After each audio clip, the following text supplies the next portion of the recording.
Hello my gorgeous people, and welcome back to my channel. It is your girl Wildflower Tea, and today we're going to do a quick and proper rundown of everything that happened in the Chrisley sentencing hearing yesterday. If you missed my live stream from last night, Todd Chrisley did receive a 12-year prison sentence and 16 months probation. As for Julie Chrisley, she received a 7-year prison sentence and also 16 months probation. And last but not least, when it comes to the Chrisley's accountant Peter Tarantino, he received a 36-month prison sentence. As for their actual report date, the Chrisleys do not have to report to prison until January 15th, 2023, and we will get into the reason for that delay in just a moment. But according to this article I read from Reality Tidbit, which will be linked in the description below, the U.S. District Judge Eleanor Ross did recommend that Julie be allowed to serve her sentence at the FCI in Tallahassee, and Todd will be serving his time at the FCI in Pensacola, Florida.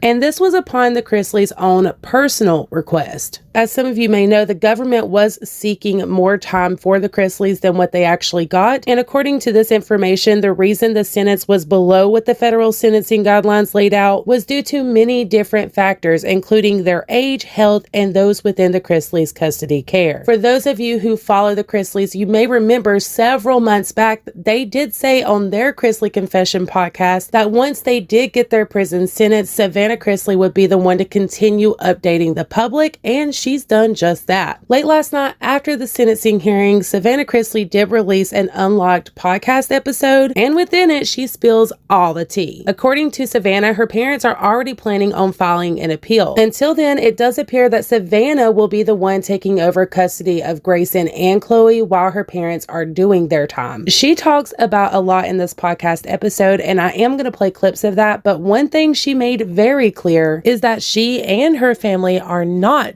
done fighting. Obviously, for those that aren't familiar with the legal system, the sentencing has to happen first in order for you to file for an appeal, and we'll immediately be doing that. I am not really sure what my future's going to look like. You see all these tabloid stories of all these different years thrown out there of what my parents are going to serve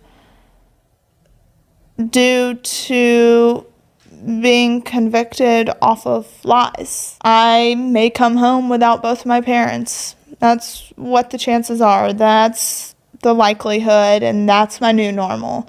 I come home Tuesday and I have custody of a 16-year-old and a 10-year-old. And we spend our first Thanksgiving not as a family. I'm not going to give up fighting for my family. I'm just not going to do it. And I'm also not going to give up fighting for justice and for the right thing to be done. Because at the end of the day, if you've done something wrong, we all deserve to suffer the consequences for our actions. But the unfortunate part is there's a lot of times to where we suffer the consequences for other people's actions. This is just for the short term. I mean, we file for an appeal, and by the grace of God, our truth wins. The truth wins. Not just our truth, but the truth wins. And our justice system kicks in, and the right thing happens. When you guys watch this, I don't know what my life's going to look like. It's definitely going to look different, and it's going to get way worse before it gets better. Everyone wants to talk about, 30 years, life, whatever, that they're going to get. The sad part about it is you have, like I've said, rapists, murderers, traffickers. You have all these awful people out here that get a slap on the wrist. Maybe get 2 years, 3 years, 4 years, whatever it may be. So that right there should tell you that this is way more than what it's been made out to be. It's about proving a point.